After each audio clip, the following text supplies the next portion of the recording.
The theory of Big Bang says out of nothing there was an explosion. From a very tiny component, like a small dust, something exploded, and then everything came from that. Like, I think this Earth, Mars, Jupiter, everything came from that one tiny thing.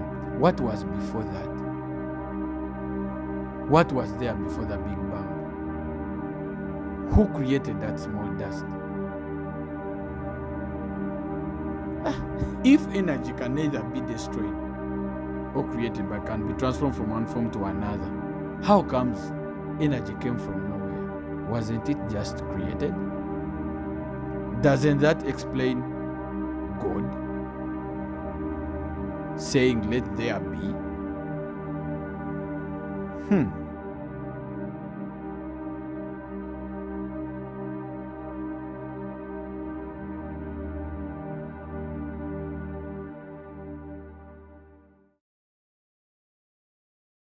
Hi guys, welcome back to In R5. This is a short clip, just a random clip. It's not an episode. Many people, I've realized many people misunderstand these two things, God and science. Like I feel like you can't separate the two. People feel like they are two different things. They are like two totally different things, and the one who believes in this can't believe in the other, and the one who believes in the other can't believe in the other. So you can find scientists who really try to prove that God doesn't exist, and you can find really believers trying to really prove that also science is wrong when it talks about God. Me, I feel like these two can be combined: Almighty God and science. You can't separate these two. I think the world operates the way it is on science because it can be explained. We have seen how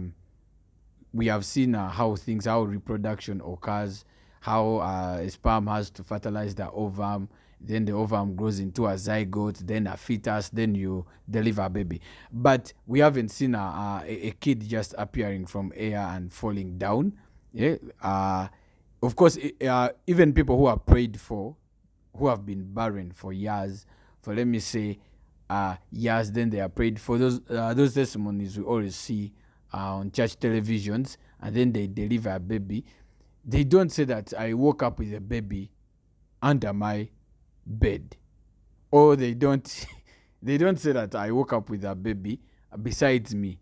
They really conceive, they go to the hospital, and they give birth to the baby. So a miracle to happen, they have to work hand in hand with science. So scientists might say, God doesn't exist. But I have some questions also in science which can't be explained. Like in physics, there's a law of conservation of energy, which says energy can neither be destroyed or created, but can be transformed from one form to another. Like as you can see this light, do you know where this light is coming from, all this energy? This is water running at a very high speed. The light you're seeing right now, it is water running at a very high speed. Now someone might start wondering, my bulb has no water, my bulb what? No, I'm talking about the hydroelectricity power. So the water which runs at a very high speed at Karuma Falls or whatever dam, Bujagali, do we have there? Yeah, I think we do have in Uganda. So that energy runs the turbines, then the turbines produce electricity, then this is electricity. So from kinetic energy, that's the energy in motion. From the energy in motion, we are seeing turbines moving. Then the turbines generate electricity. We won't go so much into the physics of that. Then the electricity which is generated turns into light. This is what you're seeing. This is because water is running at high speed. That's in the theory of Big Bang says out of nothing there was an explosion. from a very tiny component, like a small dust, something exploded, and everything came from that. Like, I think this Earth, Mars, Jupiter, everything came from that one tiny thing. What was before that? What was there before the Big Bang? Who created that small dust?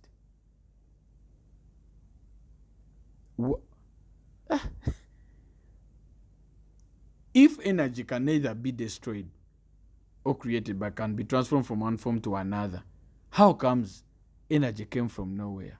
Wasn't it just created? Physicists? Doesn't that explain God? So, when I find people fighting, a religion doesn't exist, small religious people also fighting the scientists, it perturbs me. Because let's say God said, let there be the universe, and the Big Bang happened. It didn't just appear. Atoms were created. At everything here, even you watching the video, you're just 1,000 atoms organized into a person called you. Me, I'm a billion atoms called Kakoza Ian, or Ian Kakoza. So there's nothing we don't understand we are created of. But also, it doesn't mean that someone didn't organize that. Because evolution, survival for the fittest, we have seen that. We have seen bacteria becoming resistant to antibiotics, let me say, like against the B-lactam antibiotics, like the cephalosporins. Those who know pharmacology, you can say more. That's part of evolution. That's part of something evolving, becoming something new. But one cell becoming man, becoming these trees, one cell becoming a crocodile, differentiating from a bird, and a bird differentiating from a snake. And all this we give the credit to evolution, only evolution.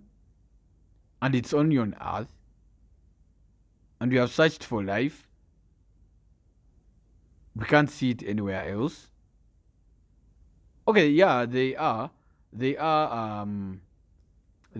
reasons as to why the Earth, we can't see life in other planets. The Drake's equation defines that maybe civilization in other planets ended before we reach them, or we shall never see each other because the period, the distance between us and those stars is so far away because of light years. It takes like to cross our galaxy, you need light takes 100,000 years. 100,000 emyaka emitwalo 10 to cross from one part to another. So if life is at the corner of the galaxy, we shall never see it. But also, we claim Mars once had life. Planet Mars once had life. But we have to dig deeper to find the evidence of life on planet Mars. Simanya, we have to collect the stones, then the stones we check there, what's inside, we check for the bacteria. I feel like if you are an alien or someone trying to search life on Earth, you don't need to dig deeper. You just stop there in the air and see life. You just see people walking, you see people in Chisenyi, you see people in America, you see all the incidences happening. But other planets, to see life on other planets, we need a lot of technology. We need to dig deeper, what. So that makes people say life on Earth is not unique, but that kind of sounds unique. That kind of sounds special for this Earth to be as beautiful as it is. But it's also operating on science, because without science, without appreciating the concepts of science, we wouldn't have civilized like this. But the other thing, when people overstudy this science, they feel like the spiritual realm doesn't exist. And they start claiming God doesn't exist. Me personally, I believe God exists, but is misunderstood. God is misunderstood by different cultures, different people. That's why there are wars and all that stuff. So,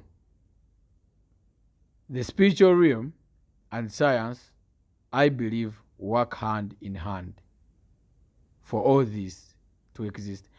That's why if you believe in something, you work towards it, you pray, you do what, things happen. Things can happen. There are things which can happen and you have no explanation about them. Scientists, I'm a scientist, but there are scientists who claim that they can explain everything, anything happening. So, are these two the same or separate?